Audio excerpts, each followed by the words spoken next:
Hi, welcome to the infoodle 2020 Roadshow.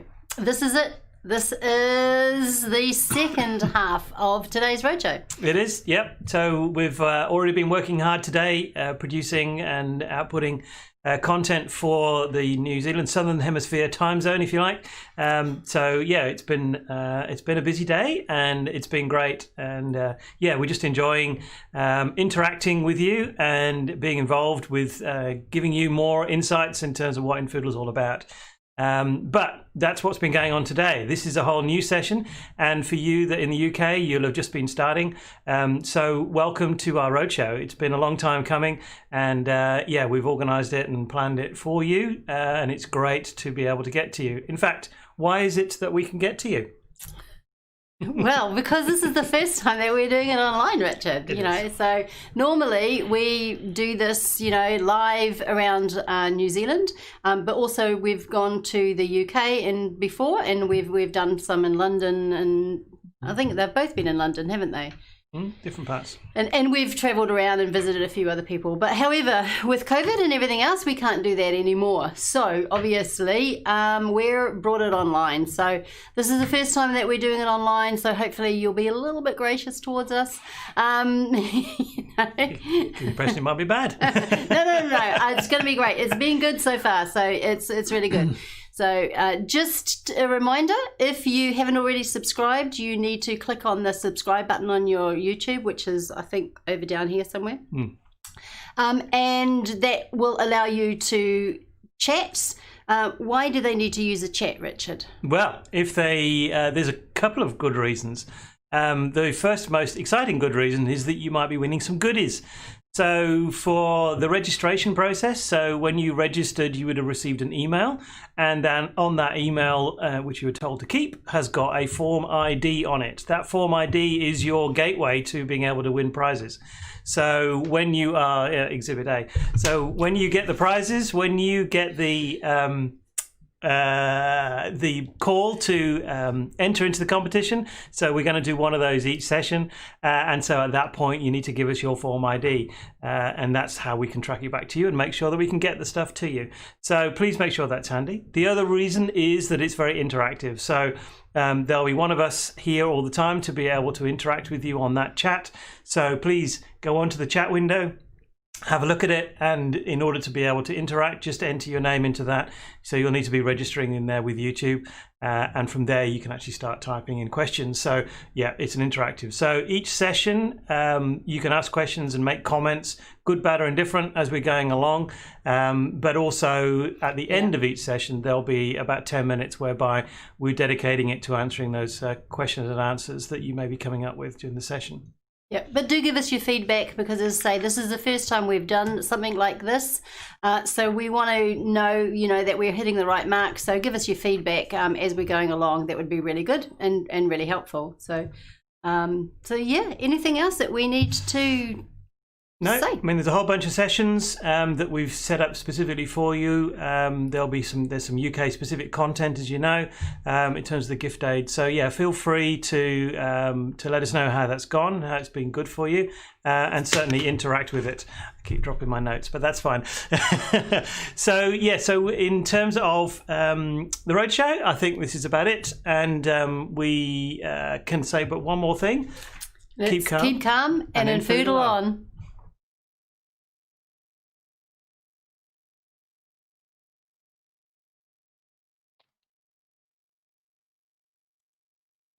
Well, welcome. Hey, thanks for introducing us there, Richard and Alkia. And I'm Dave. I'm a trainer and support person here at infoodle, been with the company for a couple of years. You will hear me at the end of each session. I'll be doing the Q&A with you, and I'll also be doing that prize draw. So unfortunately, you're stuck with me. It's a shorter session than our what we did earlier in New Zealand time, earlier today. But we just got some key topics to go through with you. One of the ones I would have loved to have done with you is looking at our new email system. We're not going to be doing that officially during this live stream. However, you can immediately, if you want, look at the video from earlier today and scrub through about halfway-ish is when that session was. Or if you don't want to play that game, you can just wait till next week. We're going to be releasing all of the videos in sections on our website, and we're flicking you an email on that. Anyway, we're going to have a lot of fun, and please make sure you are ready at the end of each session. I'm going to be calling names out sequentially. I've got multiple winners for each session. They've already been pre-drawn. I haven't seen them yet. I give a few seconds head start for each person, and it's whoever says, I'm here first, that actually gets it. So some of those prizes, just looking at the time, is a box, but not only is it a box, it's got something in it. And this time it's not my kid's toy, which is good. I've got a kid's teacup in the last box. That was a bit strange. But no, what you're going to be getting is, I mean, you already saw this from Alki and Richard. You'll be getting this nice little infoodle mug and a set of coasters. And be aware, I am in a studio, so my hand may disappear. It's quite tricky, isn't it? Actually, I just got a helper off stage. So that's what you're going to be winning, and I'm very excited for that. Please do also ask questions throughout the sessions. We'll be in chat answering them, and then at the end of the sessions, we'll be doing live Q&A as well as a draw. Just looking at the chat, it's been very active already. It's so cool to see all of you guys there. I listened a bit last night to the New Zealand content, but fell asleep. Sorry, you're probably watching one of my sessions, hey? Wow, we've got a whole bunch of Davids. I'm a Dave, and we've got two Davids in the chat. That's okay. Cool. It's too early in the morning for that. Seeing if there's any question. When will the new email system be available? Rich has already answered that. Yeah, that's imminent. It's imminent. We're just getting the last little bits and pieces. So excited for that. And there was quite a buzz showing it off. You will see a little bit of a we'll show you a few screenshots in one of the sessions. The what's new in the pipeline, we show some screenshots of that. Just a bit of a snapshot. There we go. That's the words I want. It's been a long day. So I'm going to leave you with a graphic preparing you for the first session, which is the who, the what, the why in Foodle. I'm not sure how you're supposed to pronounce that. Maybe it's who, what, why in Foodle. Yay. I don't know, some cheering or something. Too early in the morning for you guys? Maybe too late here, I'm not sure. So that's coming up. It's going to be a good old 20-minute session, then a Q&A with me. It's going to be fun. You guys ready? I'm ready. Now I need to actually find the graphics. Is it that one? No. My UK gift day. And then we push this button. And then it's the wonders of streaming. Push that button and then thing come up. Then realize your mic's still on. And so you turn it off, but not before acknowledging chat saying, yay to Dave. Enjoy the roadshow, guys.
Hi, and welcome to the 2020 infoodle Roadshow. My name is Alkia, and I'm one of the founders of infoodle. Sitting here next to me is Richard, who is also the founder of infoodle and my husband, and also the brains behind infoodle. Richard, can you tell me a little bit about how infoodle started, why infoodle? Sure.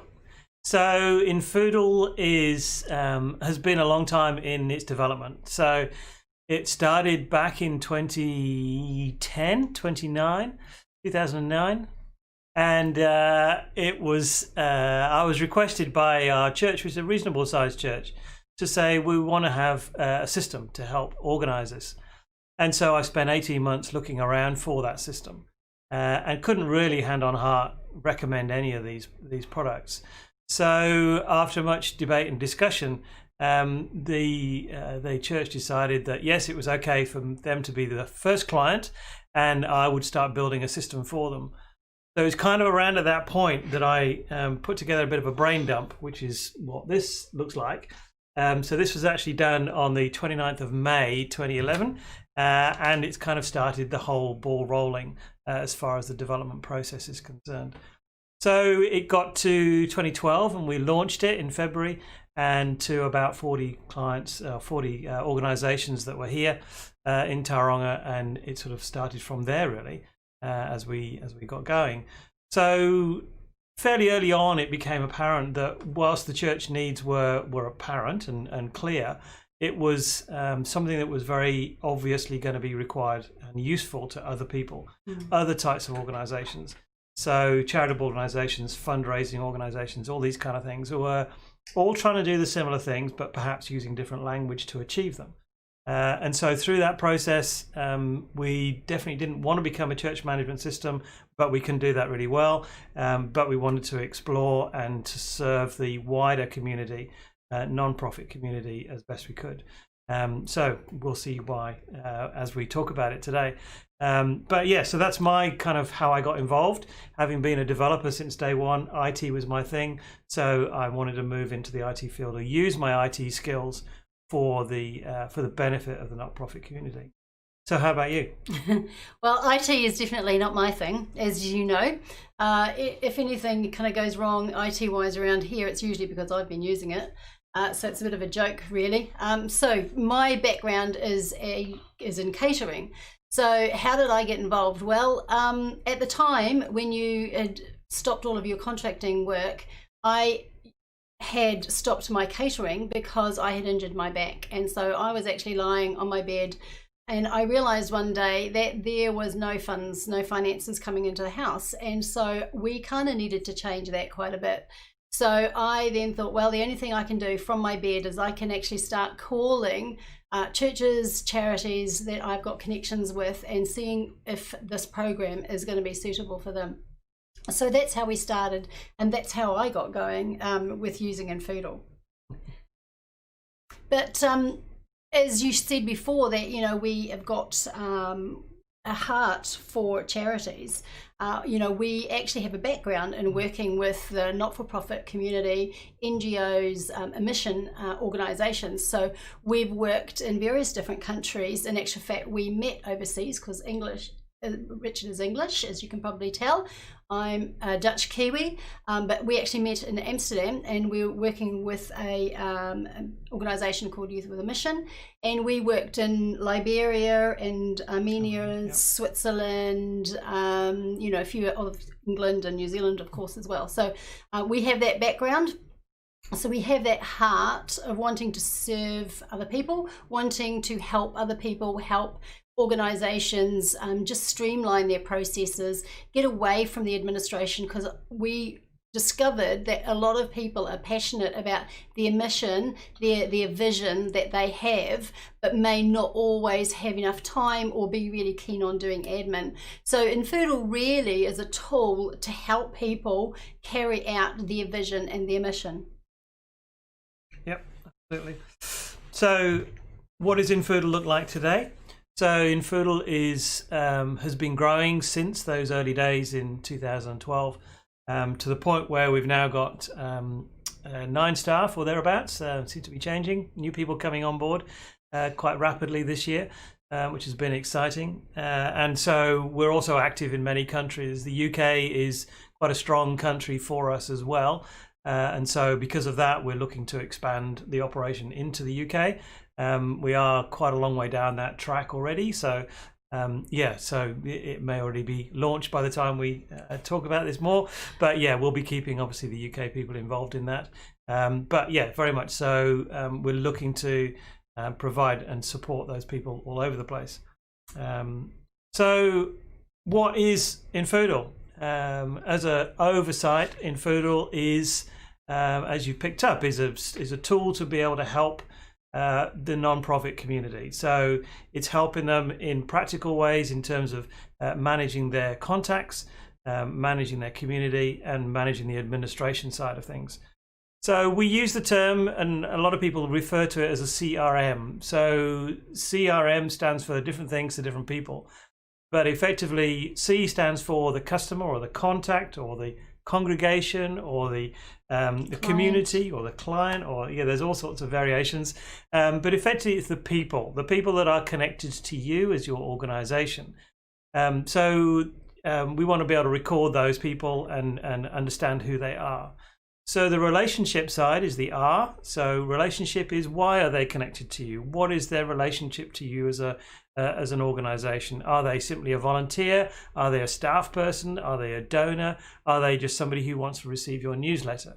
So all of the people that you have different types of contacts with have a different type of relationship, and you need to be able to understand what that relationship is, so that you can better communicate with them, better care for them, better understand them, better understand your organization. And the M part of it is management. So management is managing all of those people. So we think about things like rosters, we think about communication that helps manage your people, certainly in terms of receiving or gift aid. There's all these management parts to be able to help your community operate more effectively. So that's really what CRM is, at a very high level. We'll be looking at that more throughout some of these other sessions, but at a very high level, that's what infoodle looks like. But it's a little bit more than just a CRM, because it is also a communications tool. There's also an event management tool. It's also a donor management tool. It's also a document management tool. So it's a lot of those things. It gives you the big picture of your whole organization, of being able to manage everybody and all aspects of your organization through infoodle. Yep. So we're trying to make it, we are making it into a package that will suit lots of different types of organizations. So your language may be slightly different from another organization's language in terms of how you refer to things, like, notes, for instance. Some people will record to them as a pastoral care note. Some people will record them as an interaction. Some people record them as a client note or a customer note. So, a sales note or whatever. So it's just different types of notes that are all doing the same thing. They're all recording a long piece of interaction that has gone on between your organization and that person. But it's a language that's different. So when we talk about fundraising, we talk about donations, we talk about tithes, we talk about fundraising activities. So it's the same function, it's using different language. So we are going to be having a couple of different sessions, specifically for fundraisers and charities, and also specifically for churches, just so that we can use some of those different terminologies later on in these sessions on the Roadshow. Yep. So really this Roadshow brings us onto that, is that we're trying to give you a bit of an insight, an overview on what infoodle is all about. And there is, as you've seen in the program, there are a variety of specific topics to dive into it a bit deeper. Some of them are high level, some of them are a bit deeper. Some of them are more focused on the different sectors, as Alkio mentioned there. But throughout, there's a chance for you to interact with us. So please make sure that you're using the YouTube, and therefore you can chat with us. So there'll be live Q&A, there'll be bits of conversation during the activity as well. So we want to make sure that you're able to get the most out of this Roadshow. So we hope it's going to be useful for you, and we hope that so you can engage with us throughout this process. So infoodle is a cloud-based system. So that means it's access from anywhere. anybody has got access from any location, whether that be your home, the office, or out on the road. It also means that you've got access to all of the data, and you've got access all to the same data. So there's no more spreadsheets, no more I can't get access because it's at the office.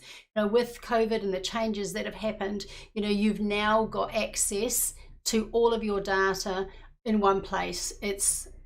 Everyone has access to the same data. It's up to date, it's up to the minute, it's accurate data. You've also got there's less time for manual entries, so therefore it's more accurate because there's no with all of the integrations, I should say, that we've got with Xero and the forms and the payment gateways, etc. All of that comes automatically into infoodle, so therefore it's more accurate because manual typing doesn't have to take place there. And that for when we were in coming into lockdown here in New Zealand, it was right at the time when it was the end of year receipting. But because everything was able to carry on, everybody was still able to get out all of their end of year tax receipts so that all of the people could actually make their tax rebate claims. So that was really good. Nothing actually changed for most people. The other thing is that you can control the level of access that everybody has. Everybody has their own individual login. We have security in there for two-factor authentication, so it's secure, and different permissions are set as to what an individual can see and what they can't see, what they can do. So it's a secure system, also with secure sockets, and when you're entering all of the data, there's also different levels of privacy that you're putting in at the time that you're entering in that data as to who can see it, who can access that, who can view all of that particular data. It's also really customizable. So with all of the changes and everything else that have been happening over this last year, we've been able to go with that and continue to work. Everybody's been able to continue to work because we've been able to customize it, or you've been able to customize it and adapt to the situations as they've changed.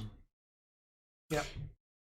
So that is part of the challenge that we have, is we're dealing with such a diverse, I was thinking the right word, diverse group of people, diverse organizations who are trying to do lots of different types of things. The charity sector is such a diverse sector. Some people are doing medical related activities, some people are doing food parcel related activities, some people are fundraising. Fence post is the classic we keep talking about, and other people are looking after kiwis, kiwi birds, that is. We've even got one looking after hedgehogs. So there's all kinds of different types of organizations that are trying to do all kinds of types of different things within infoodle. So making it customizable is an absolute key thing. But as part of that, what we're trying to do is create a centralized system that will enable you to do all of the management that you need in a holistic way, in a easy to use way as best we can. And help you through that process using the passion that we've got and the experience that we've got within the field, and learning from you as well, but bringing our IT skills and enthusiasm in that sector to be able to help you guys out. So that hopefully gives you a bit of a snapshot of infoodle in terms of why we exist and why we're here to try and help you. So the goal for these roadshow is to give you a bit more insight in terms of what's going on, to enable to ask more questions, to discuss these things with us. Some of the sessions that you'll see are at a high level, some of them are a bit more in depth, but yeah, hopefully they will be providing you with a kind of rich content that would be helpful for you to get more out of infoodle, and to understand what we're doing and why we're doing it a bit more. So yes, please engage with the following sessions that we've got. There is a time to chat with them. There is a time to chat online during the sessions as well. So please make the most of those as well, or obviously get in touch with us afterwards. If you're watching this later, then by all means you can just use the support as you would do normally. So yes, so welcome to the Roadshow again, and we hope that you get value out of it, and we look forward to engaging with you during the day.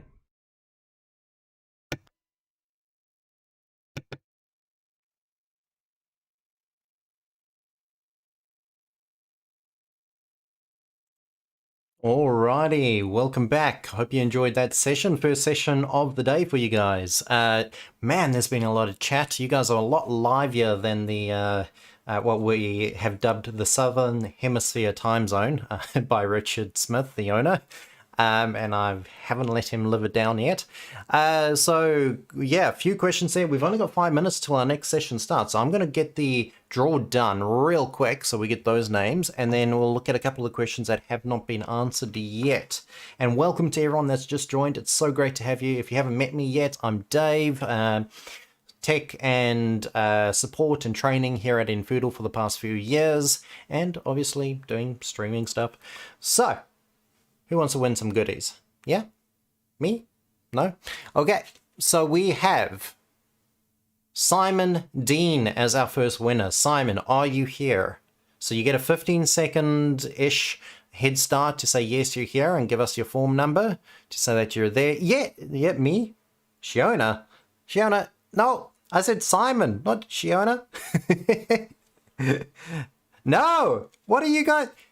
Come on. Liz, that's not, Liz doesn't sound like Simon. Come on. However, 15 seconds is up, and the next person is you, Liz. You're second on our list. So I'm taking that as a win. Oh, that's great. Well done, Liz. You've answered first without realizing it. You have bagged yourself a mug. Not this one. This one I've been manhandling and breathing all over. We'll get you a fresh one, don't worry. Simon's your middle name? Well, you'll have to try for the next session and try convince me on that one again. Oh, you guys are great fun. All right, you had some questions. So can you customize reporting and migrate an old system from Karen Watkin?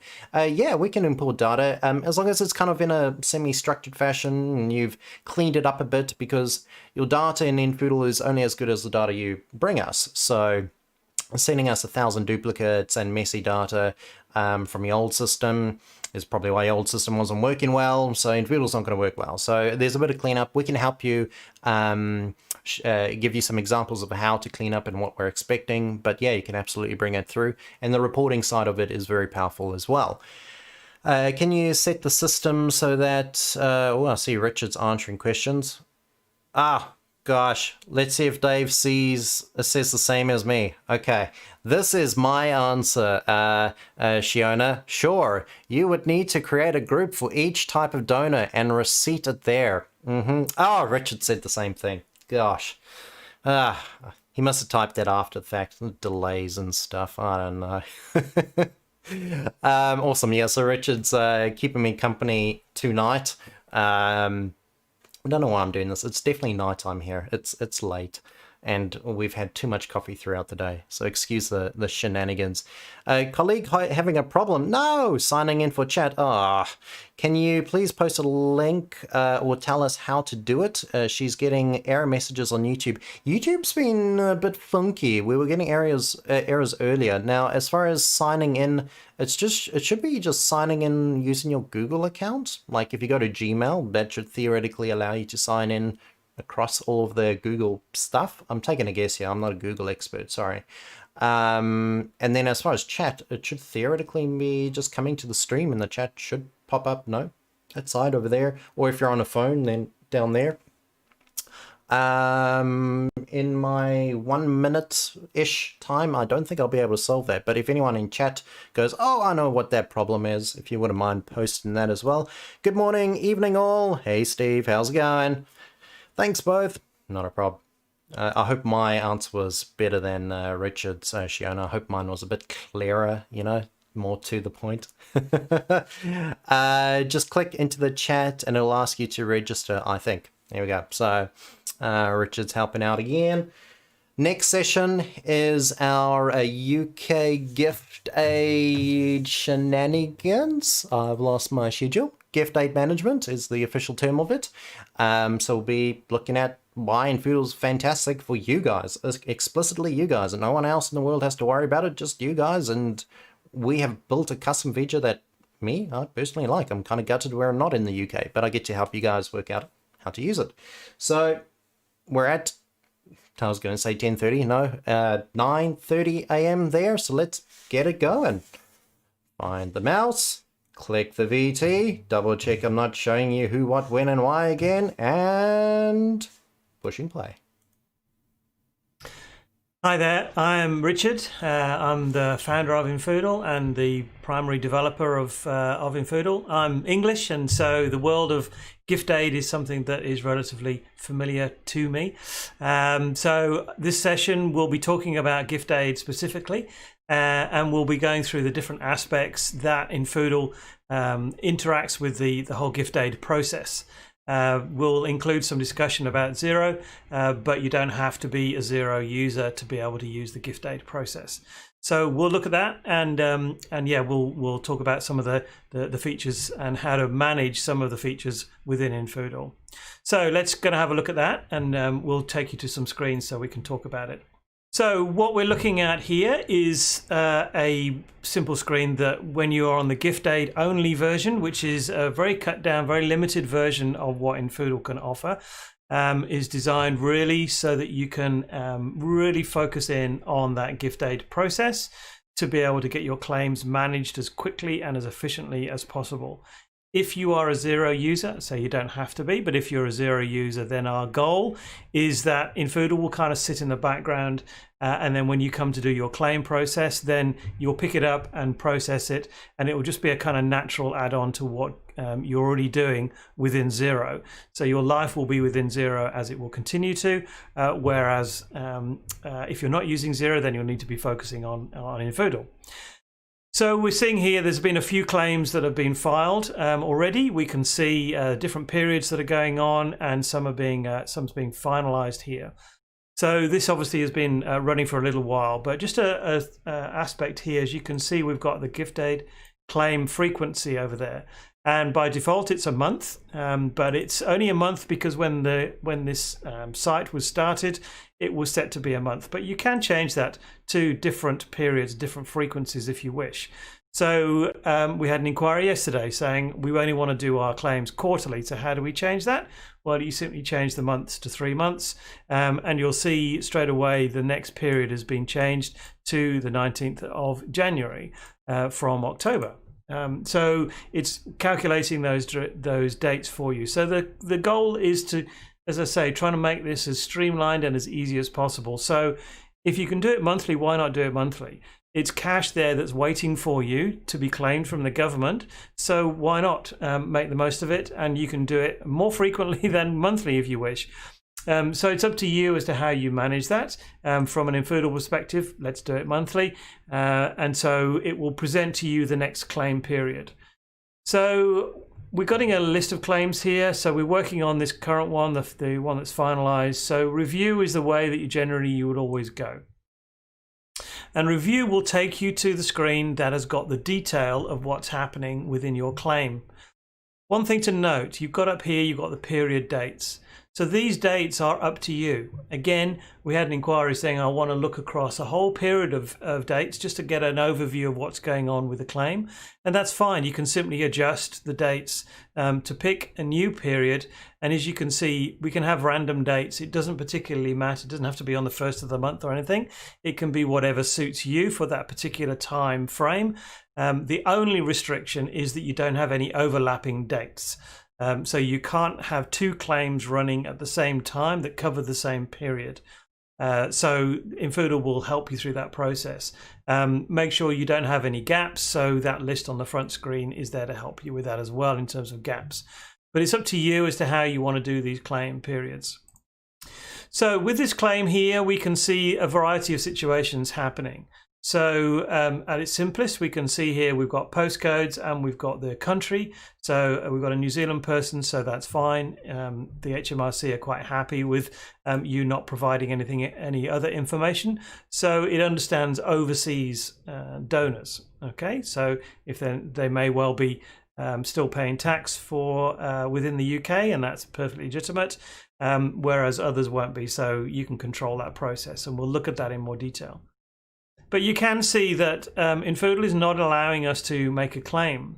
because it's saying there's errors all over the place, and we can see that there's this exclamation mark that is sitting here to identify that there is a problem or where the problem is. So if you want to know what the problem is, then the idea is that you can either click on here, or you can see there's an errors link over here. So by clicking on the errors link or clicking on those red lines, we are taken to a screen which is listing all of the problem people. So those who don't have the right data, or there is some errors in that data. There is the screen here helps you. So house name and number is a classic problem. So the HMRC require, as I'm sure you know, those two pieces of information. It needs to know the house name or number, which is up to, I think it's 50 characters. And then it also needs a valid postcode, not just any random bit of text. It needs to be a valid and validated postcode. And some people, when we're looking at this screen, it can be a bit frustrating with having these errors, but we've put these in and managing these errors specifically to streamline the process of sending that data to HMRC.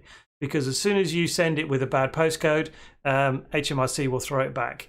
If you send it with a bad first name format, it will throw it back. So it's best to get the data sorted out, or you have to get the data sorted out before you can submit it.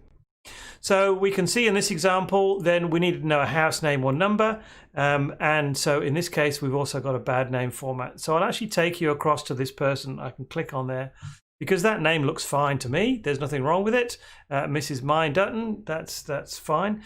And we can still see that's all okay. So if we click on edit, we can see actually the title and the first name has been added into the same first name field. So infoodle, it may be clever, but it's not that clever to work out what you're talking about. So the issue is the space. So it's an HMRC requirement that you don't have spaces in the first name, be that beginning, end, or middle. Also, it needs to be letters, and Western letters as that. So it needs to be the A to Z letters. So this is all in the help system in terms of giving you a lot more detail as to how they're managed. But seeing as you're using them for claims, then we need to change that. So I've got rid of that space and put the title up there. All right, so that's got rid of the space. So that should be fine. So while we're here, we can correct this address as well. So we could have done the address on the previous screen as you saw, but let's go in and correct this address. So by correcting the address here, we can see, okay, that's fine. We can take out the house name and number there. We can have Dunton 1, that's fine. So you'll know better than me. This is obviously a made-up scenario. That's 10 Downing Street for W1A1AA. So Prime Minister's claiming some tax. Okay, so with that, we can adjust that. It still looks the same, but as you've seen, we've tidied it all up for us. There we go. So I'll save that screen. And now if we go back, we should be able to, no errors in the address format. All right. So with those two changes, we've tidied up the first name. You can have errors in the last name as well, but again, it's different types of errors. You can have spaces in the last name. You've got the address is now valid and the name is now valid. So we could go away and claim. But I'm going to show you what makes up a claim. And you can see here we've got reasons as to why these claims have been, transactions have been included in the claim. You can also see a tab here which says not claimable. So with not claimable, we can see that there is a single transaction there. And this is to give you some visibility in terms of what infoodle is not going to be processing during this period. You can export these out so you can have a look at them later, or you can have some kind of printout for some evidence if you need. So with that, we can, I'll look at the reasons as to why they're included. So we'll go across to my Dunton again. And we can see the transaction here. So this is the transaction that is going to get included. And so it gets included because there is a gift aid approval form for it. All right. It's most important to have that approval. If you don't have that approval form, then infoodle won't be able to claim it for you because you need to tell it what the date period is that infoodle is happy to include those transactions for you. So you can see when we edit that transaction to get a bit more detail that there are actually 4 dates that we're interested in here.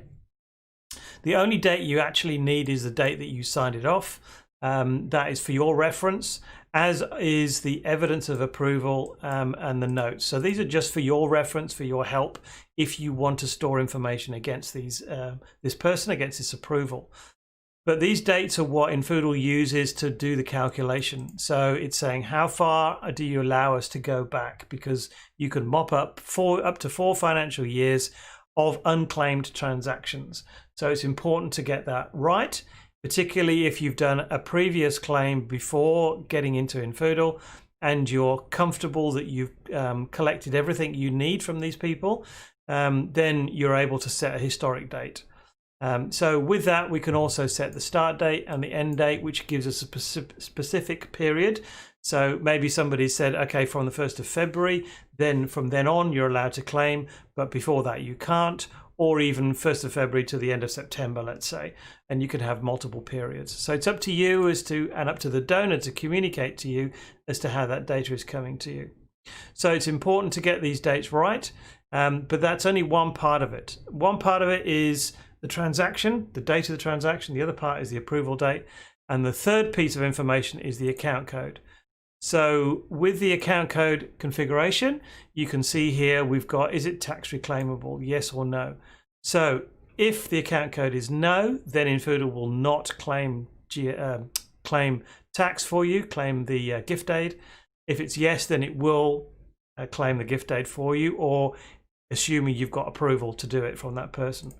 So whenever you're identifying your account code structure in your accounts, then make sure you've got some that are specifically for things that could be claimed by gift aid and things that are not possible to be claimed by gift aid. And so by separating those out in terms of income that you're being received, then you'll be able to separate out for the gift aid claim. It's all about making it easy. So as yet we haven't talked about Xero, and that's fine. If you are a Xero user, then this data comes and can come in from Xero. So it's again feeding directly off what you're doing within Xero. And in terms of how it gets processed, we can identify within the transaction area how we configure infoodle to communicate with Xero. So you can see we've got contact settings, automatically build infoodle based on contacts. As you add a new contact into Xero, then it will automatically pull that down. Just again, making your life easier. Make sure that you manage the addresses correctly. So if you want to, you can stay managing within Xero. Type the addresses in a format that infoodle has been told to understand.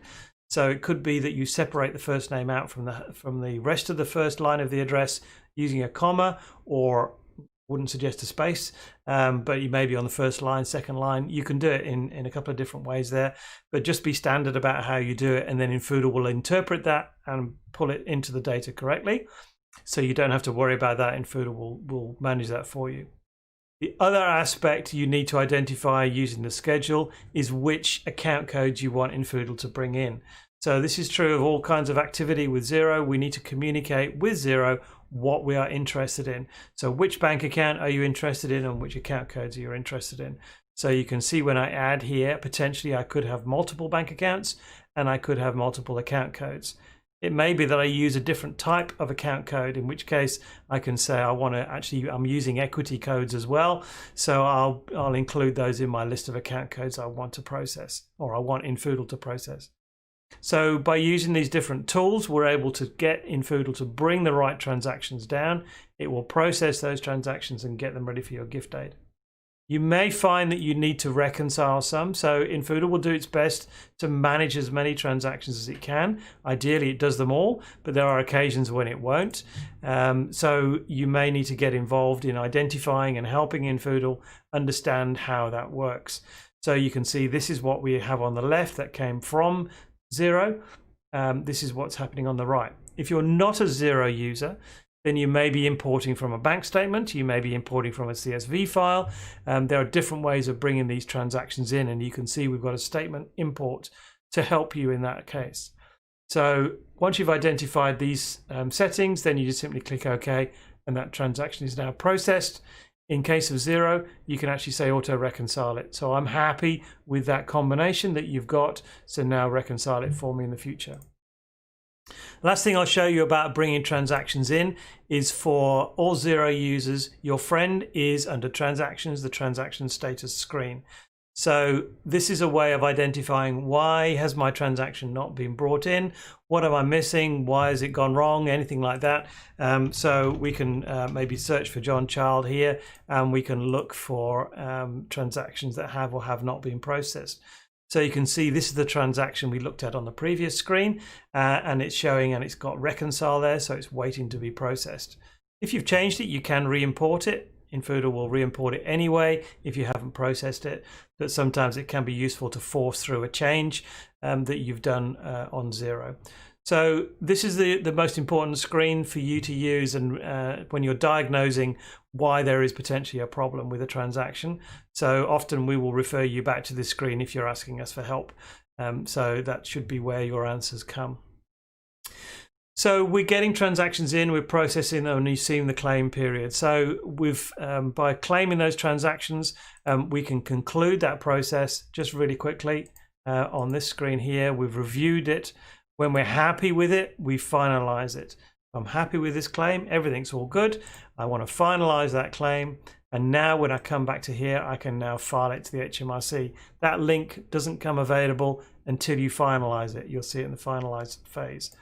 The filing it to the HMRC is simply a case of clicking on this and submit, and that will go away and do your claim. So the last screen I want to show you is just a summary screen. It's a high-level screen to give you some idea in terms of what's going on with your claims, who's claiming, how many people are making their donations. Have you got gift aids from everybody? Have you not, in terms of people who are donating, things like this? And each one of these links is a clickable, downloadable link. So you can have a look at those in your own scenario. But it just gives you a high level view in terms of how you are doing as far as getting claims from your, or getting approval from your donors. So that's about it really in terms of gift aid. It's a relatively straightforward process. It's deliberately so. It's designed really to be as simple as we can make it. Managing and getting things configured in Xero is helpful, and if you're not, then that's fine. You can still use the same logic as organizing your account codes, organizing your donors, things like that. So you can bring that into infoodle. You can of course manage things directly with infoodle. You don't need to have an accounting package, you don't need to have Xero. It just depends on what your particular scenario is in terms of what tools you've got available. So yeah, I hope that was useful. If there's more questions, more specific questions, then feel free to follow that up. And I hope that was useful for you.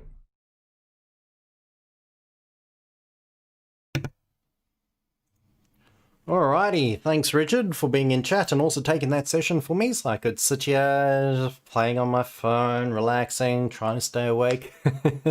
Welcome back.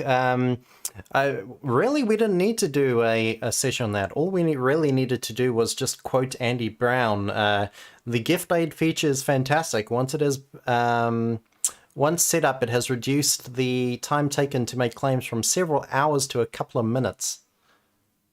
We couldn't write a better review. That's so cool to hear. That's why we do what we do. And yeah, thank you so much for that feedback. So much chatting going on, but Richard seems on top of it. So I've got like nothing useful to talk about. I'm just going to be the early Santa Claus, really. So should we do that? Should we give away some stuff? But keep the questions flowing throughout all of the sessions. It's great that we can actually have a chance to talk with you and also have everyone else in your community chatting back and forth as well and helping each other. That's fantastic. So if you haven't heard yet, I'm Dave from infoodle. I'm holding gifts that you guys can win. I'm a trainer and support person here, so you'll be dealing with me quite often, hearing me on the phone, the Zoom, seeing me in emails on support tickets, etc. So let's give this away. The rules of engagement are I'm reading a name. If you're in chat, you need to speak up fast because in about 15 seconds I'm going to read another name. And then I'm going to read another name. And whoever replies first gets the prize. We've actually only got 3 names pre-drawn. So after that, it's anyone's... who knows what we're going to do then. Usually it goes. So, all right. Are you guys ready? I'm ready. Margaret Proud. Are you in chat? Margaret Proud. You better be. We got prezzies for you. Hey, there you go. Hi, Margaret. you got some presents coming your way. Not sure how shipping is for New Zealand to UK at the moment, but hopefully before Christmas. We'll get someone will get in touch with you if we haven't already got your details to grab that. Same with Liz Blunden. We'll be in touch so that we get some details and send it over to you. It's a really nice mug. I've actually got one for myself. This is... Should I even show this off? I don't want people to get infoodle jealous. This was a previous Roadshow mug that we had, which is pretty cool. So I've just been drinking some herbal tea, which you shouldn't do when you're trying to stay awake. And this is fantastic for coffee. So, and then obviously the two coasters. There are two in there. I should actually...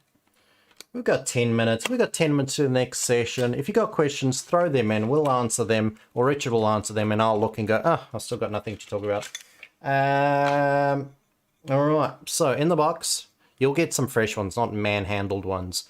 I somehow critically always hold it upside down. So let's go like this. Turn them around. There you go. That's looking a bit better. Just tilt it. There we go. And if I tilt it just right, you can actually see the screens, the computer screens, and the magic behind the scenes, or I guess technically in front of the scenes. Ooh, you don't usually get a glimpse of that. Anyway, thank you so much for joining us again today. The next session we're going to be doing is a session called Same, but Different. I'm not sure if I have to say the word same exactly the same. Same, but different. So we'll be looking at a few different things there. I'm going to keep it a surprise. Who knows what it is? We might be reviewing ice cream. No, we're not reviewing ice cream. So looking forward to that. That's about 8 minutes and 15 seconds away. So if you want to grab another coffee or your breakfast or whatever you need to, you've got some time. So we'll see you in that session. Keep those questions flowing. We'll keep answering as they come. Finds the graphics. Talks audibly so everyone knows what he's doing. Clicks a couple of buttons. Pushes a transition. Panics because the mic's still on. Great, checklist done.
5 minutes away, guys. We're still here if you do have questions, but we will start the next session, same, but different, in 5 minutes.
You guys are a quiet bunch. Hey, well, I've got you. We've got 3.5 minutes before the next session. I just wanted to highlight a couple of things other than prizes at the end of the session, so don't go anywhere. But we've got a whole bunch of help material that you guys can use. So when you're logged into the CRM at the, yep, that's the way. At the top, there's a help button that you can click. When you click on that, whatever page you're on, infoodle will suggest up the link to the help docs for that particular page. So the first link you see there is to the help docs relating to that. A lot of people don't realize that. Otherwise, we've got a ton of help videos, full training sessions. At infoodle.com, you can also sign up for training sessions with us as well. And at the bottom, not that side, bottom left in your infoodle CRM, there's a little support button so that you can actually communicate with us. Send us some emails, screenshots, etc. so that you can get some help. So be aware of that. The support's there so that we can help you. The other thing is a lot of you only have gift aid, our gift aid only package, which is fine. If that's all you're needing infoodle for, great. We're glad that we can speed that process up for you. But be aware that infoodle wasn't born a gift aid only package. It was born as a fully fledged CRM, which has so many features. It's got and then I stumble trying to think of features. It's about managing all of the people in your database, names, addresses, communication history, custom fields of data that you're keeping. Do reports on that, email communications. We can do rostering and checking in. We can do live event management. We've got library systems. We've got more comprehensive finance systems.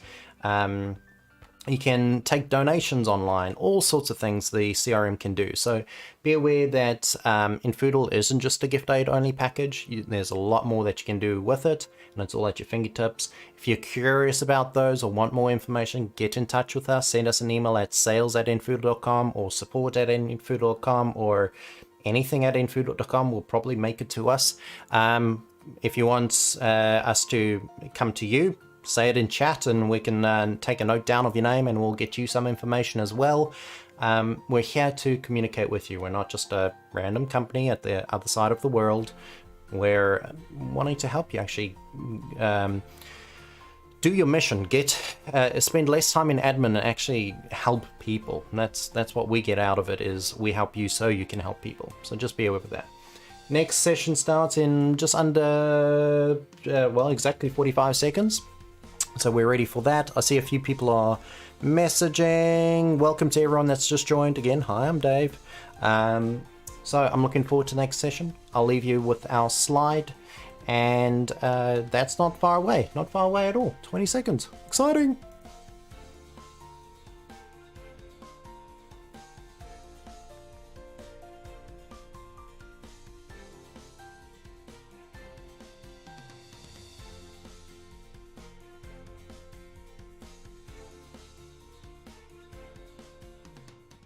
Well, welcome to this session being same but different. It's a chance for us to look at what a CRM is and how infoodle is perhaps different from other CRMs that are out there. My name is Richard. I'm the founder of infoodle. These days I'm more involved in the not only the business but the technical side of things as well. So technical lead for the business. So a CRM is a term that gets used by a lot of people for a lot of different purposes. In infoodle, we're focusing very much more on the people side of things. There are CRMs that work well in a sales context, that work well to be able to have pipelines of sales activities. We're more focused on the people. We're more focused on the relationships between those people, and therefore sales isn't part of our thinking particularly. It's more about developing and understanding how people are connected together, how they're connected to you, and what their relationship is in the sense of how we can serve them, how we can work with them better. So a CRM is, as I say, a number of things. So a community relationship management system is where we would start from. So it identifies the relationships between the individuals, how they connect as households, how they connect to you, why they're connected together, what their purposes are. So we've got a number of mechanisms within infoodle to enable that. So it's really important that we understand and you understand how your people are involved in your community. Are they volunteers? Are they married together? Are they sponsoring one another? How does it all work in terms of their connections? Because there's a reason why they're involved with you. So it's really important to understand what that reason is. So not only can we identify the relationships, it's identifying the ability to contact each other. So a contact management system is what infoodle also is. It's a way of contacting all of these people that exist within your database. And contacting means texting them, means emailing them, means sending them an app notification, means even just sending reports about people so we understand why they're in your database, but also asking those why questions about why they're involved, what do you want to do with them, how you're going to particularly target them and give them the communication that they need. So contacting people is really important, and to keep that slick, keep that simple, and for you to be utilizing that as much as possible. Having a single point of truth in terms of the contacts and the data within the system means that you can provide rich information and therefore enable you to target your information or target your contacts most effectively. So not only is it a contact management system, it's also a coordination management system. So coordinating your volunteers, coordinating your contacts that you've now got within your system is also really fundamental to a lot of organizations that work with us. So often that's around the volunteer activity. So you want to make sure the volunteers are in the right place at the right time, doing the right things, know how to do the right things. And all this can be done through contacting them and coordinating their activities. We need to schedule them, we need to roster them, we need to ensure that they know why they're doing what they're doing and when they're doing it. This obviously promotes efficiency and reduces your admin because it's all being done, a lot of it can be done automatically. So as well as that, a key aspect of what infoodle provides for organizations is a receipting system. So we're a central receipting system, pushing the CRM terminology a bit there, but it's central receipting system. So to be able to issue a receipt is really important for particularly for non-UK companies, organizations. So you need to be able to issue a tax receipt either as you're going along throughout the year or at the end of the year. So providing you with really flexible mechanisms to generate those receipts is really important for us. And it enables you to be really efficient as well. So you also have got legal requirements to make sure that you hold on to that information and able to provide that information to people. So we're trying to ensure that you can honor those requirements as well. The UK is slightly different because we've got the gift aid way of producing the receipt. In the sense that it is organization focused rather than donor focused, which is how it works in the rest of the world. So infoodle has honoured that by providing you the mechanism to do the gift aid processing. So therefore you can talk to the HMRC and get that payment made back to you directly, rather than the donor being responsible for that activity. So finally, our infoodle provides you the ability to report. So it's a central reporting module. So we've got all this wonderful rich data. You've got all your contacts in there. You've got all your communication. You've got all your rostering going on. We need to be able to understand and slice and dice that data in a way that is useful to you to do the jobs that you need to do. So we need to be able to establish a new men's group. So let's find out how many men we've got who are perhaps over 18. Maybe we've got a new kids group that we want to start up. So segmenting out those people. But also in terms of a donor profile. So who hasn't given us funds in the last year, but gave us funds in the previous years. So there's a lot of analysis that we can do in order to better understand the people that reside within our database. And you need to be able to communicate with those. So using these reports to generate lists is really key to what infoodle is trying to do, to make you enable you to make best use of the contact data that you've got within the system. So that's a very broad overview of what infoodle looks like. But what can be often helpful for those of us who are a bit more visually oriented is to actually see how it all fits together, because it's such a big package. It covers a lot of areas in a lot of different ways. And so what we've developed is a map that enables you to visualize how infoodle puts these things together. So let's explore that. So we've got an individual. So your individual is a person, all right? It's really important to understand it is one individual contact that we're working through here. And that's where the start of infoodle is in terms of its data management. So this is a particular individual. You can get obtuse different versions where you have maybe a fence post, or it could be a bicycle or something that different people are sponsoring. But effectively, it's one individual item, one individual entity that we're talking about here. So that individual can be described. It's got more data that's associated with it. So you can see here we've got email, we've got phone numbers, date of birth, those kind of fields that infoodle provides for you. They're standard fields, names and address, things like that. But also we've got custom fields. So this is where you can go mad. You can actually create all kinds of different fields to store all kinds of different data.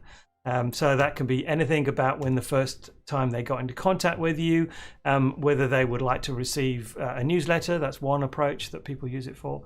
All kinds of different, what color paint that they have on their fence post. I mean, it's just whatever information you need to store on there is a way of expanding and creating that rich data that you need about your contacts.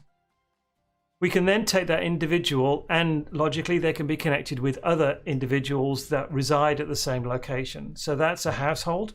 In one way of looking at it, it can be an organization. So everybody who works for BP all works within the same office, and therefore you've got a whole bunch of people who are connected at the same place. So that is an organization, or indeed it's a household. You've got the parents, you've got the kids who all connect together. So therefore they are treated as a household. They're treated as a collective. So if you want to send out a letter, postal letter to those that household, then you can do it in one go. Likewise, a household has got custom fields, so you can explore more and provide more rich data about that household. Individuals then are connected together to create groups. So this is outside of your household. It's a way of connecting people together for other purposes. So they volunteer on a Saturday, they are interested in attending an event, or whatever it happens to be. Newsletter is a common, perhaps a more common way of using groups, how you want to communicate with these people so people can be added and taken off. Home group type activities, those kind of things. Groups can then also be added together to create clusters. So clusters is a way of providing a kind of umbrella over your groups.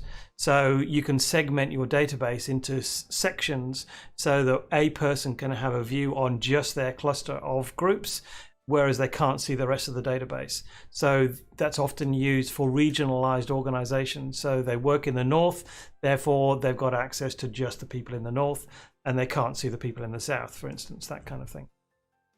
From our clusters and our groups, we can then start rostering people through and together with the event side of things. So rostering a group and connecting that event to a roster means that we're now rostering events. Okay, so this is where we start coordinating our volunteers. So you can see then you'd have a group of volunteers, and those volunteers consist of individuals. So you can see how that connection works.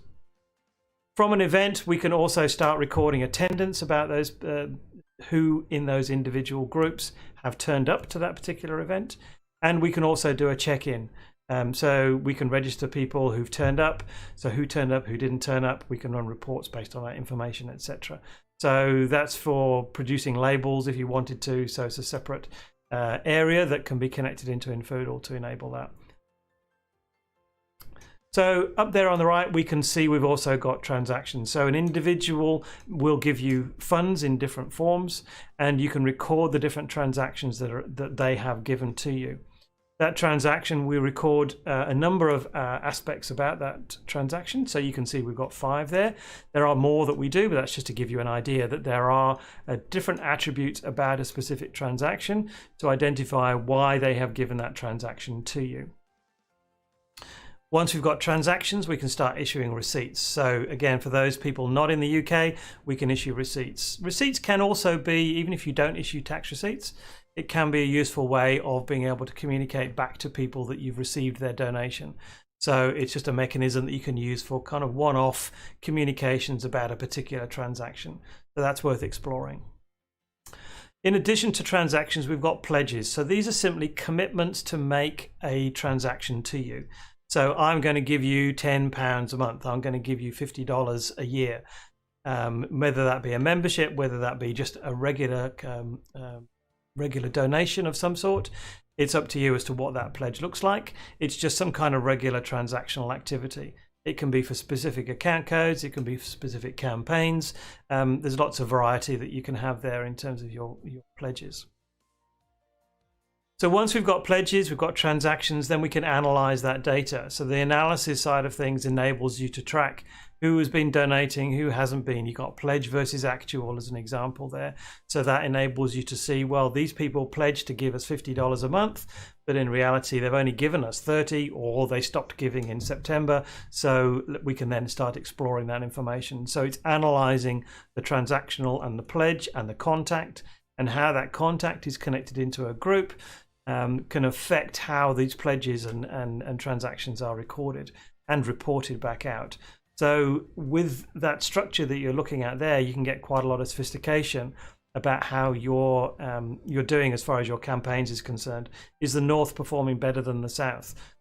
Based on the different campaigns and the pledges, for instance. All those kind of things can be tracked and recorded.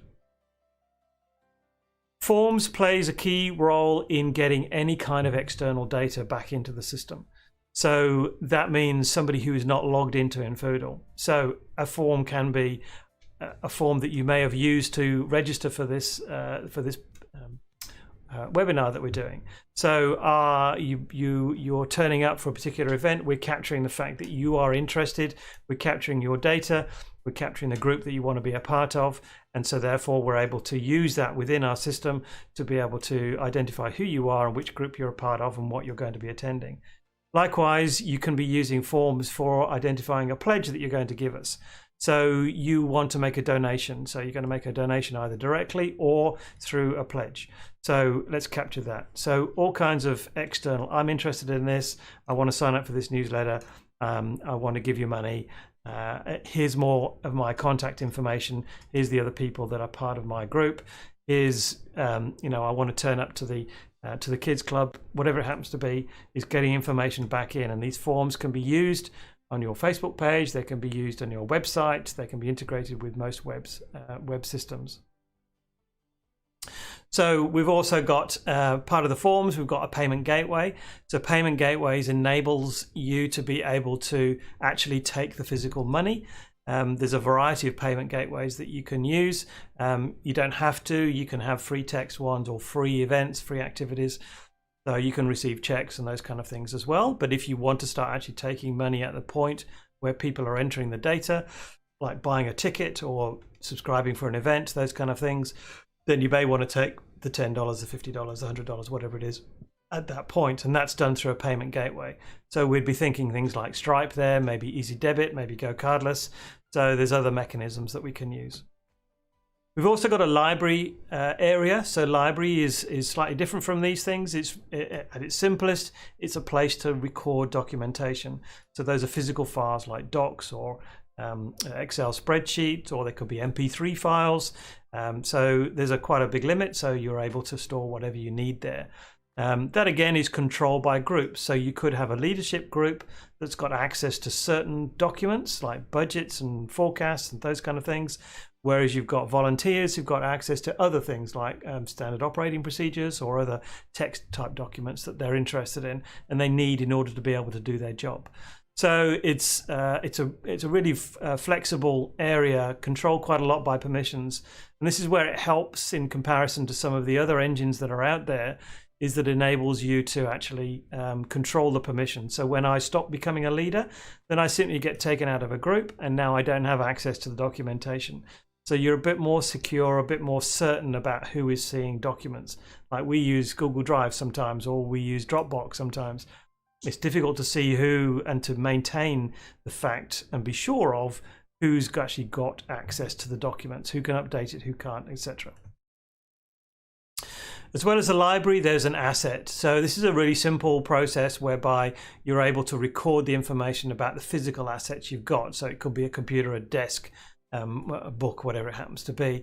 These are physical items that you can then connect into the library, and through that you can actually do a check-in, check-out process. So I want to take this book out and I want to borrow these cups, these kind of things. You can just helps you keep track of what's going on within the system.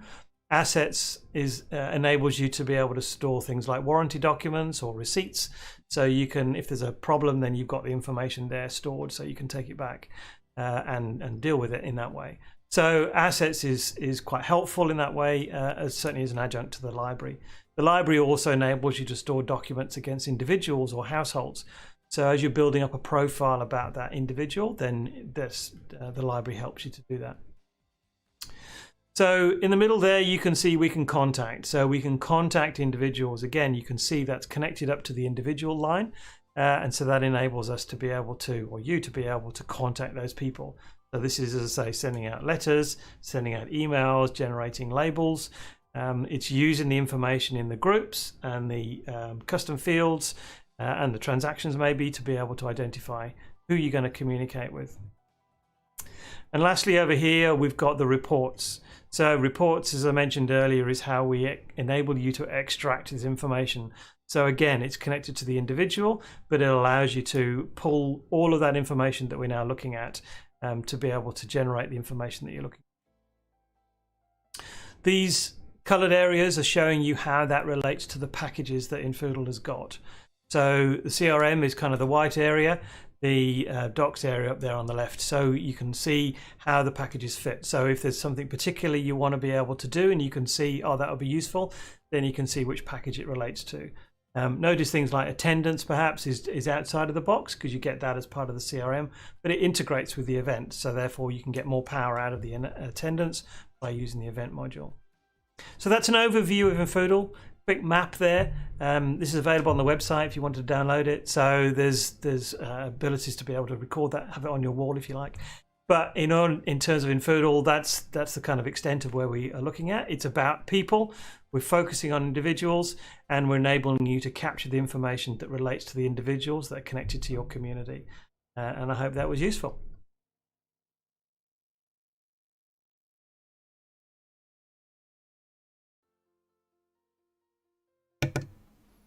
Alrighty, there we go. We're live. Welcome back. If you haven't met me yet, I'm Dave.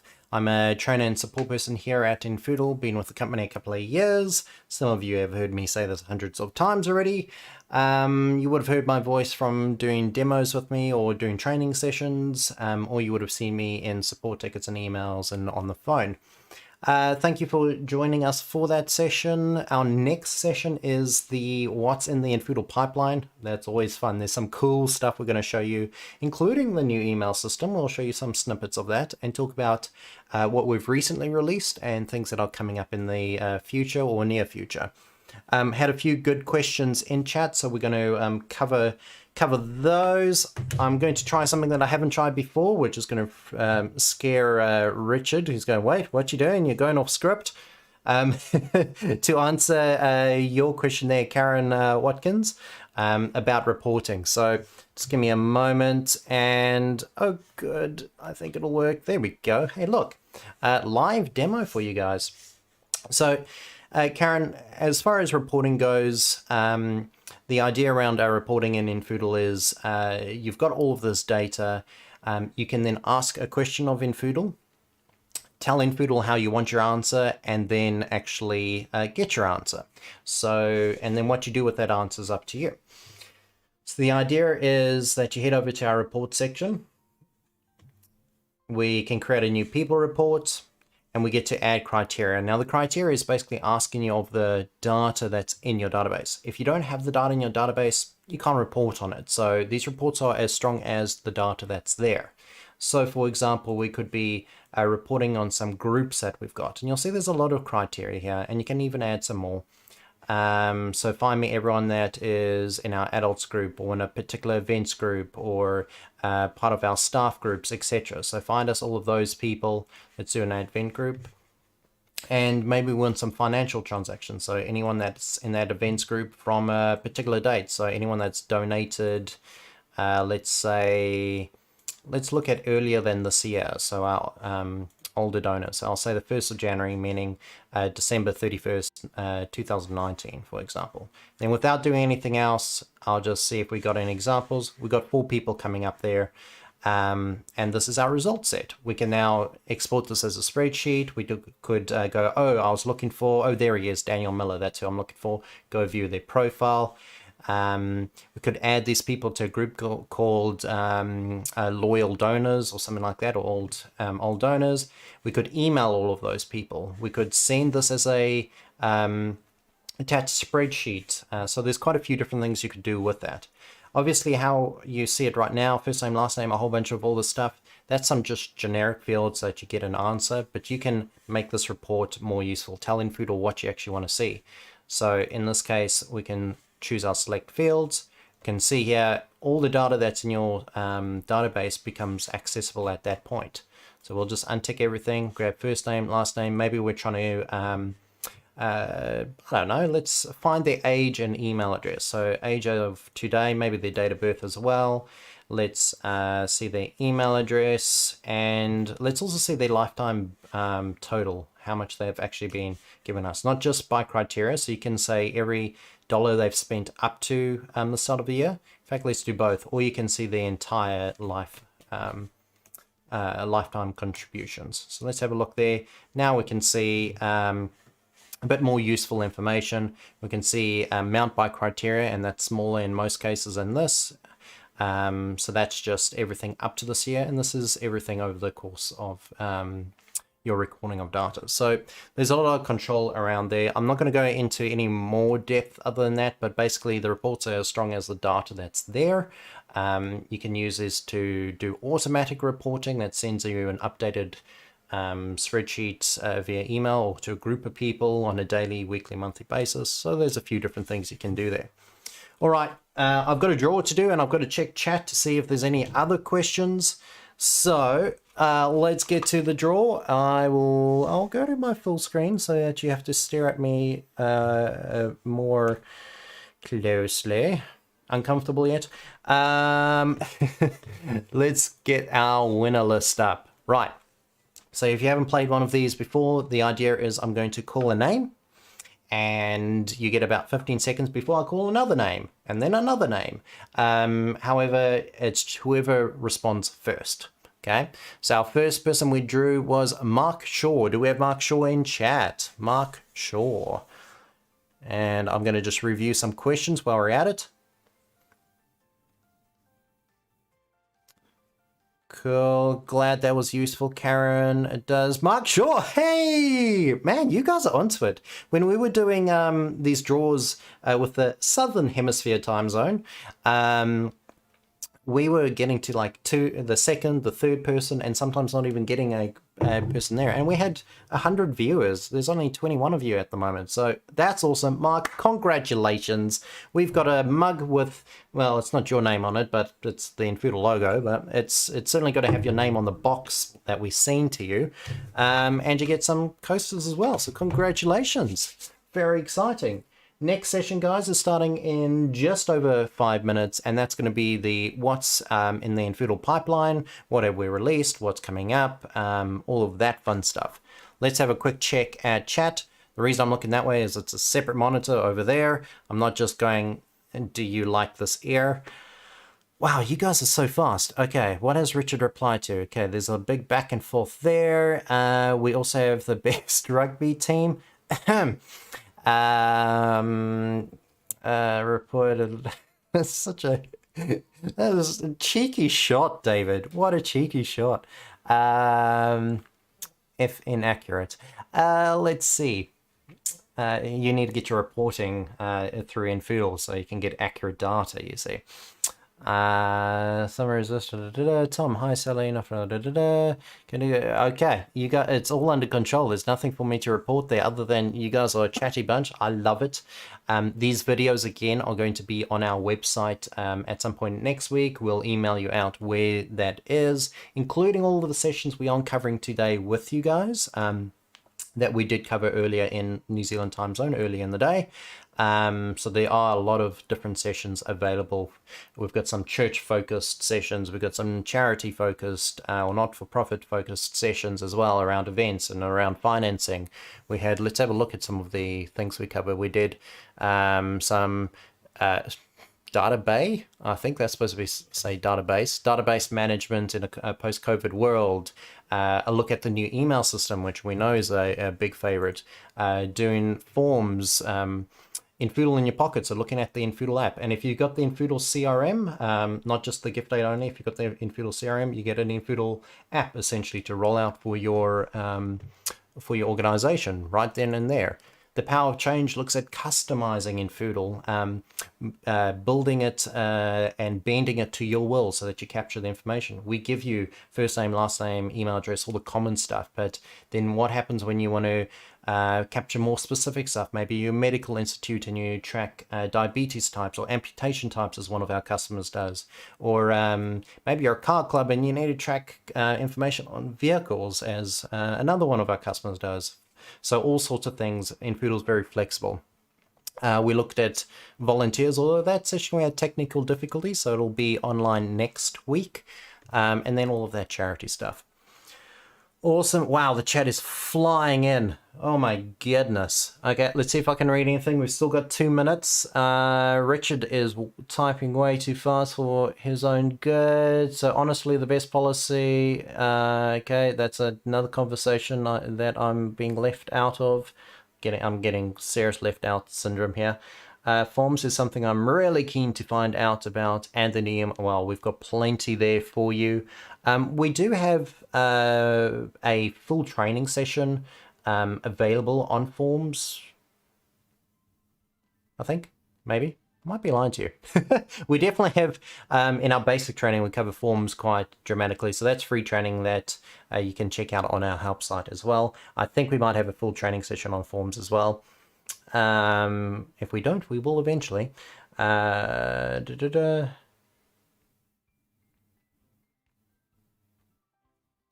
Cool. David wanting to know the differences between email lists and groups. We're going to have mailing types, which allows you to handle the unsubscribing process for people, to make that process easier. But you're still going to use groups for what your mailing list is. infoodle is just going to have a separate list that's going to handle the subscribe and unsubscribe preferences for each person. So you may want to send an email out to 1,000 people, but 20 of them have unsubscribes. We do give you the ability to see this sort of data and create lists around that and different types of emails and reporting as well, but they're going to work in conjunction. Awesome. All right, we're 45 seconds away. I'm excited for this last session. Again, there's one more prize draw at the end of it, so be ready for that. Be around, and our parting notes as we almost pass out, because it'll be about midnight here. Yep, we're going to be time traveling by the time we sign off. And it's been great having you. Hope you enjoy the next session.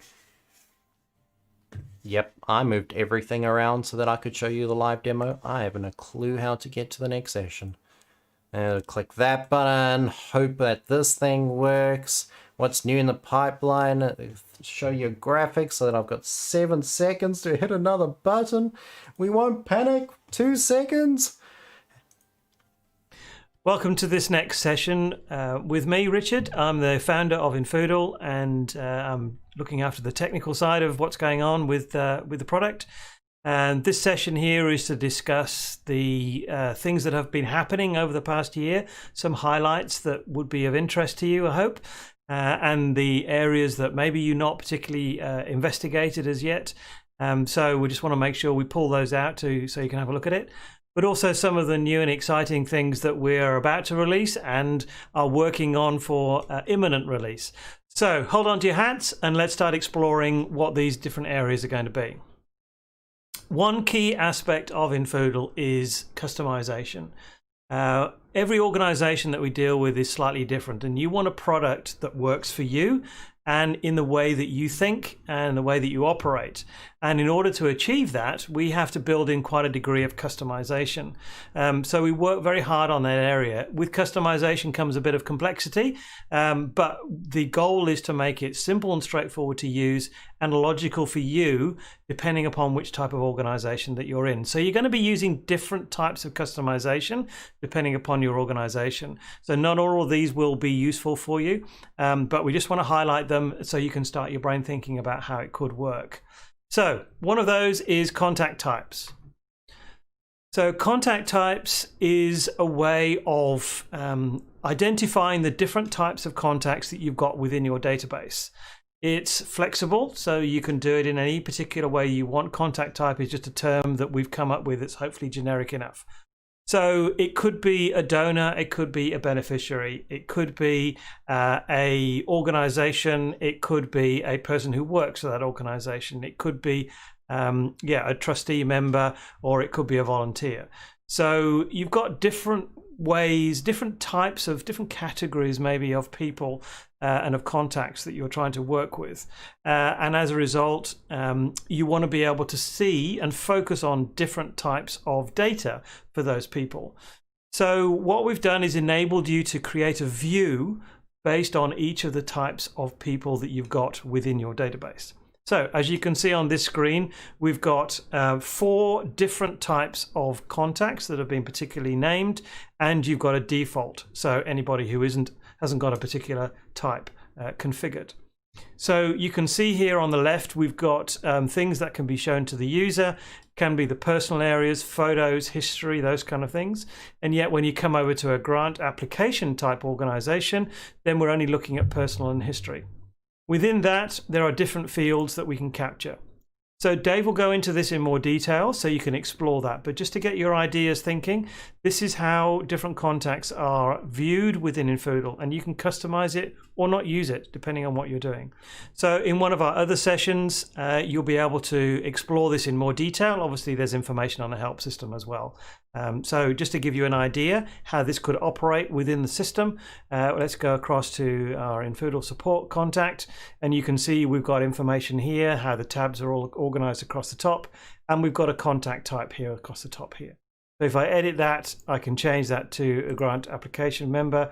I can save that, and the layout has refreshed, changed, tabs have disappeared. The layout is now focused more on that grant application.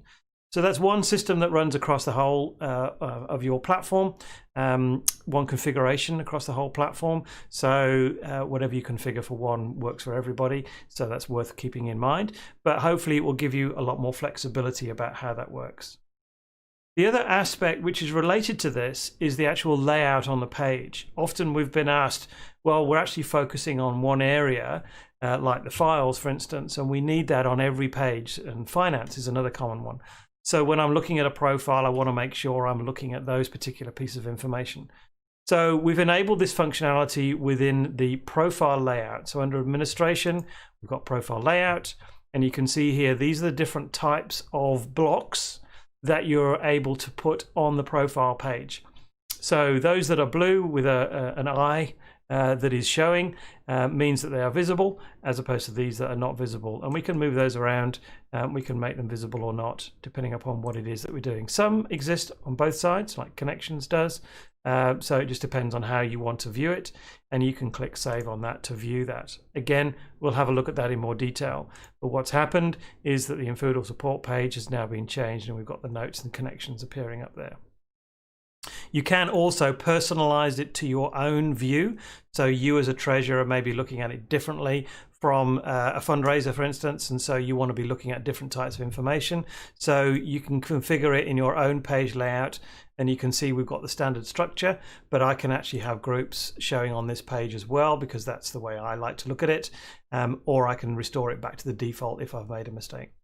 So customized views, customized views of the data that you're looking at, depending upon the contact type and depending on who you are. Likewise, we can customize the type of data that you're storing. So in addition to things like date fields, text fields, sort of some of the regular fields that you've been used to, we've also got the ability to be able to store multiple select fields. So a multiple select field is a field that enables you to be able to select more than one item at a time, depending upon how that data works. So we can see here allergy, for instance.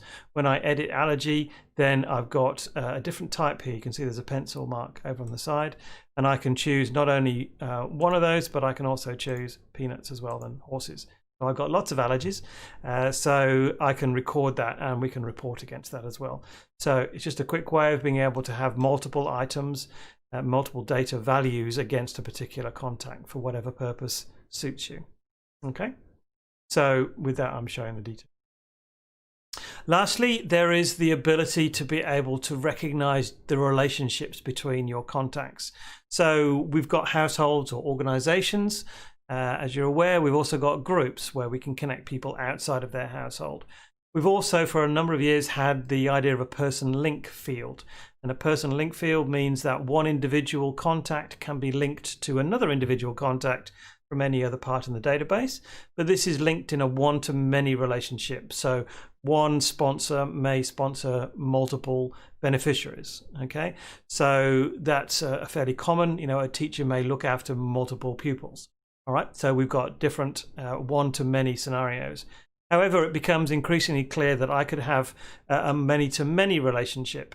So a teacher can look after multiple pupils, but that pupil can be looked after multiple teachers.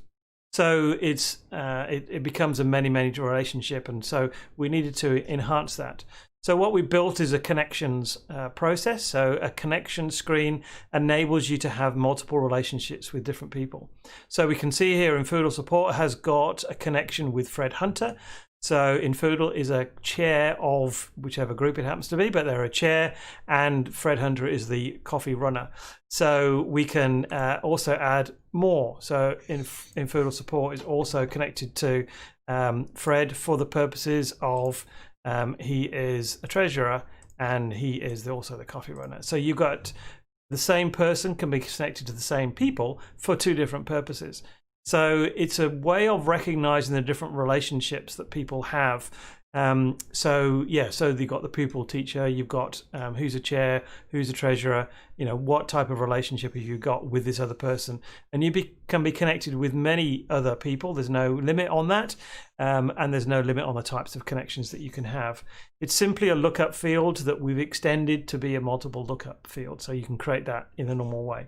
Again, we'll explore that further in another session, so if you want to know more details about that, then by all means look that up.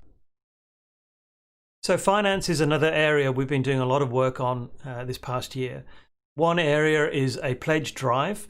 So pledge drives are for those of you that are running campaigns that span multiple periods. So for instance, you could be running it over several years. So it's a constant campaign that's always part of your profile, and yet you still need to be able to report on different sections of that. So what did you do this financial year, for instance, as opposed to others, or maybe this quarter. So to do that, we can set up a particular pledge drive. So within the campaign screen, you're able to configure a pledge drive, what the dates are, and then you can run reports on that through your pledge versus actual or from your general finance report screen. So pledge drives can be really helpful for those of you who are doing quite a lot of work in the whole campaign fundraising area.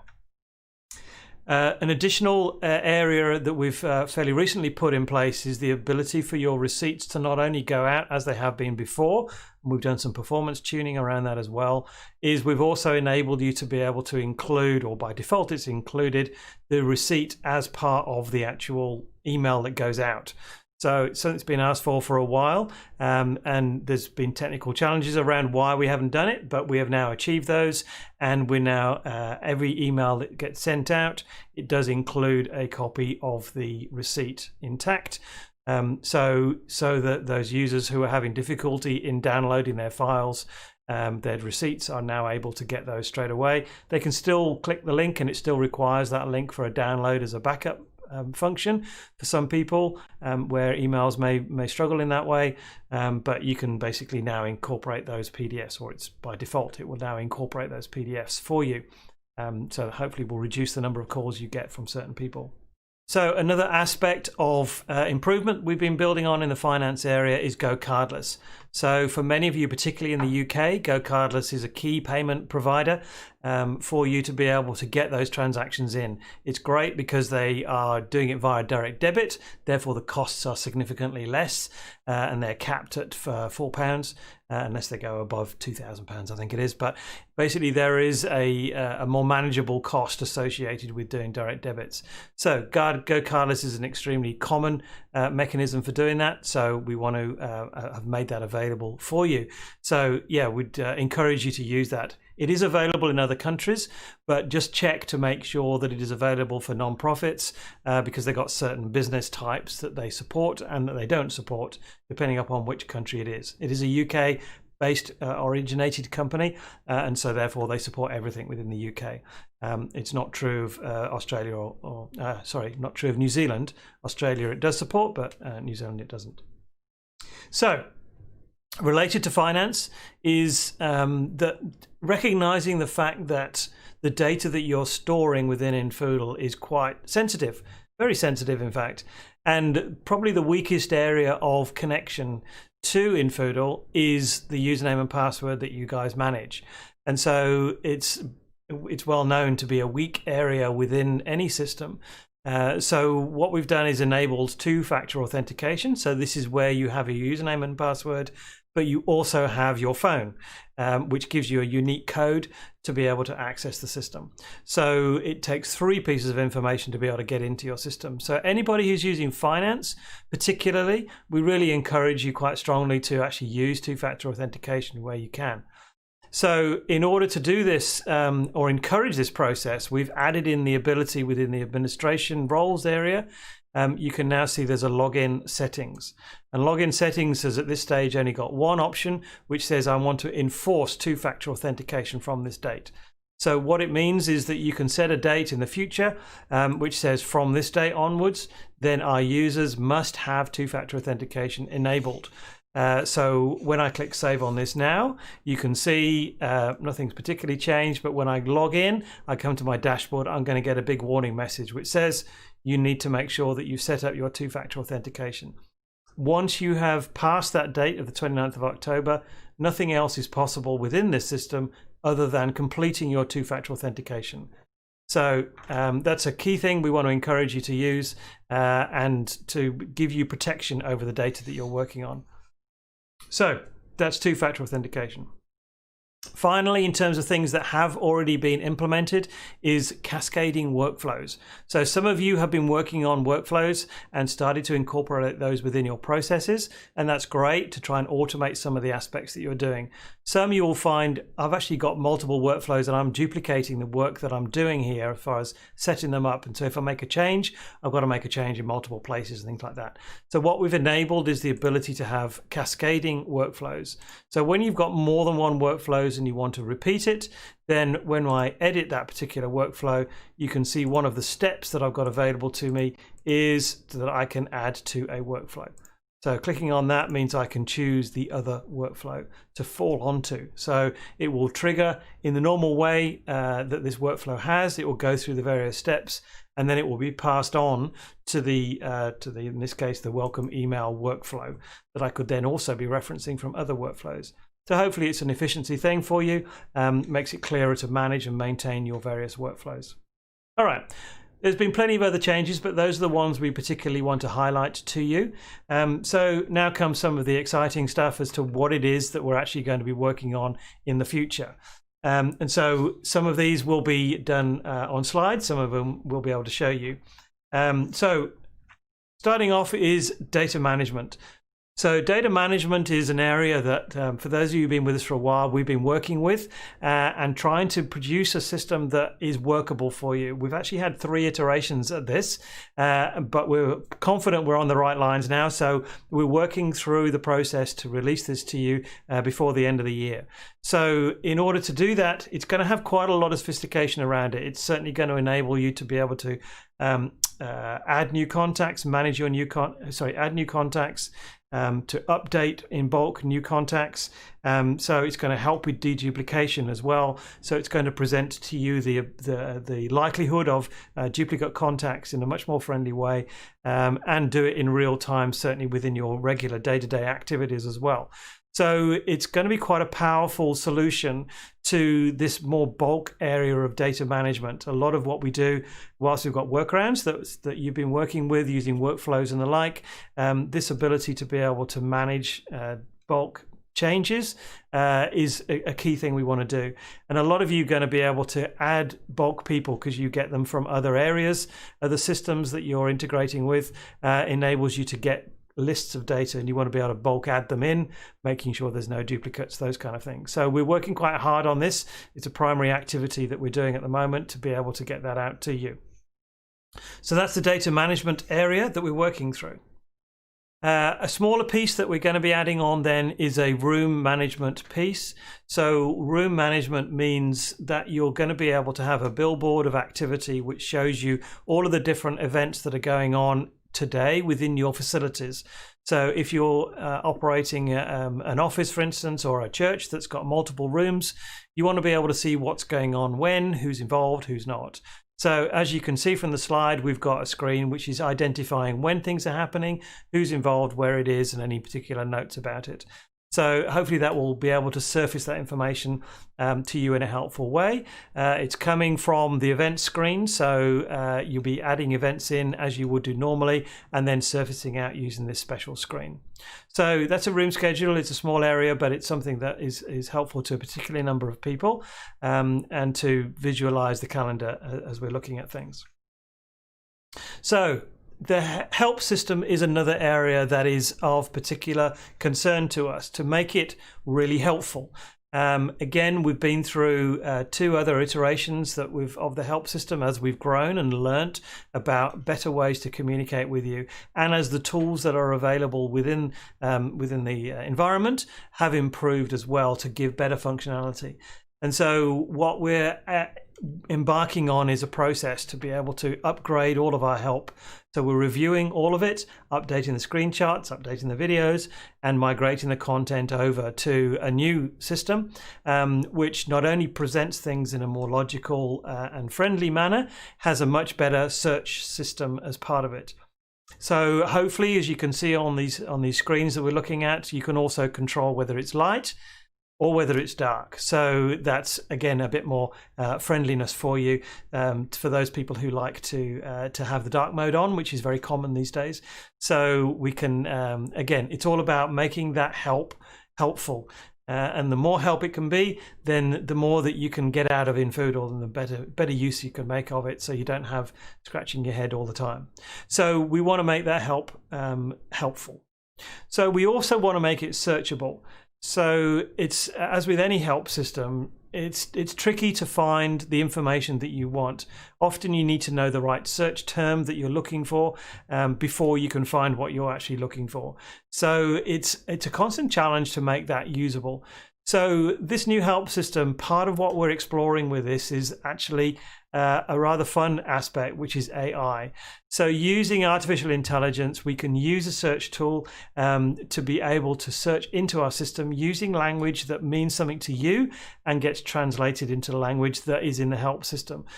So it means that you're able to find the information more readily, more easily, in a more friendly and helpful manner. And it's quite a new area for help systems generally. And we find it certainly a powerful way to be able to enable you to interact with all the content that we've got, because we've got hundreds and hundreds of pages of content, and it's trying to find that content that is pertinent to your particular question. So along with that, these number of changes that we're working through, the big area we've been working on, and we've mentioned it a few times, is the whole email system. The email system has had a number of enhancements that we've needed to put in place. Key amongst that is the ability for you to be able to create your own graphically intensive emails.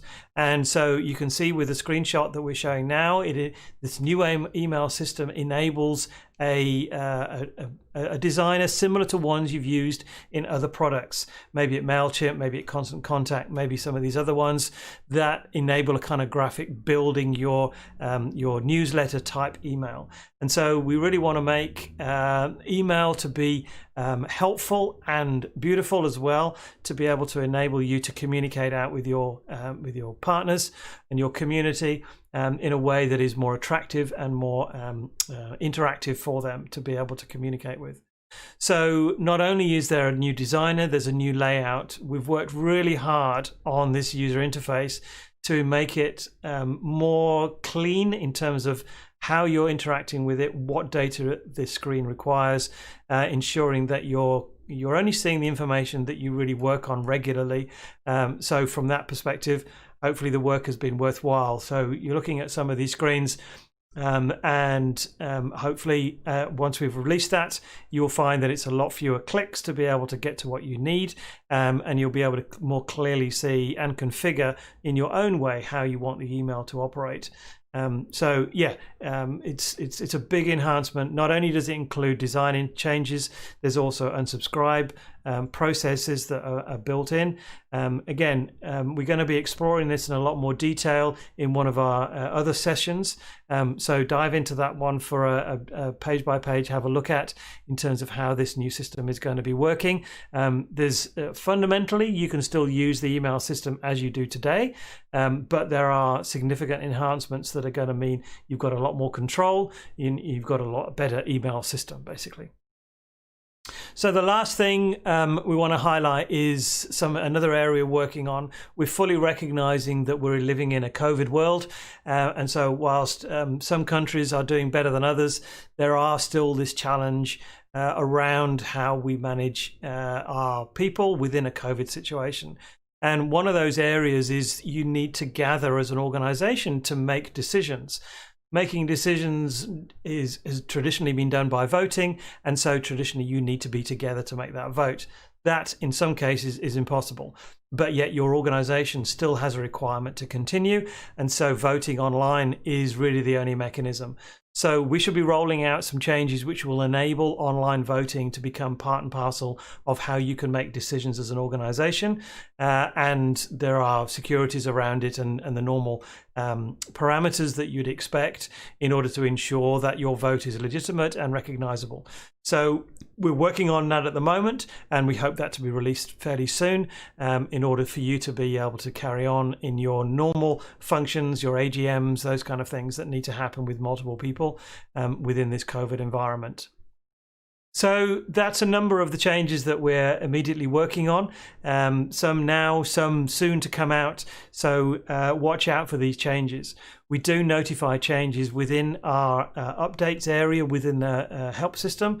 So if you click onto the help within infoodle and then recent updates, you will always see the most recent ones there, and there'll be a short text at least to give you a highlight of what's going on. We really encourage you to attend our free training on a regular basis, maybe once a quarter, once a 6 months maybe. Is just make that part and parcel of your own development, because infoodle is constantly moving forward, and we want to make sure you're aware of all of the changes that we're doing, because we're putting them in to make infoodle better and to make your interaction with it better. So really encourage you just to attend one of our free sessions, to have a look at some of the new stuff that's going on, maybe ask a few questions. We're there to help. It's informal, it's friendly, and it's definitely a way of you being able to keep being engaged within infoodle. And it making the best within your organization. So obviously there's also videos and training and things like that to be able to keep things going. So as soon as you see a screen that is slightly unusual, it's changed. It didn't used to look like this. I'm sure there was a button over there and it's not there anymore. That kind of thing. Just jump into the help system and have a quick look at the updates to see what's changed. And you'll find that what the purpose is or the reason behind those changes, so you can be kept up to date with it all. I know often some people worry about how many changes there are, and that's a way of stepping back, but I encourage you to get involved or give us a call. We're always here to have a chat with you and see how things are going, so we want to make sure that you're engaged with that as well. So I hope that was useful, give you a bit of a high level overview on some of these changes.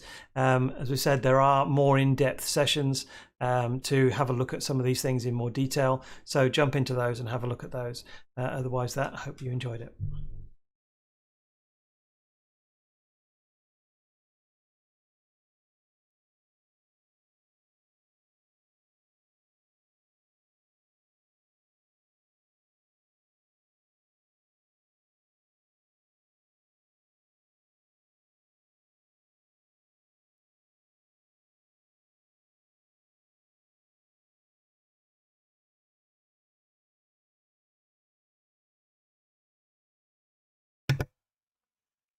Alrighty.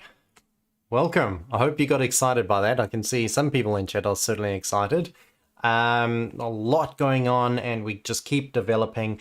And something I don't think was mentioned in that is a lot of these features, a lot of these new tools and stuff that we bring into infoodle, it's because you guys have requested it. At the moment in chat, we're getting some good requests and thoughts coming through. We love these roadshows for that very reason. So we've already been thinking about how do we send a email via report as a sending criteria and so forth. So it gets us thinking, gets us seeing how you actually want to use the system so that we can make it work for you.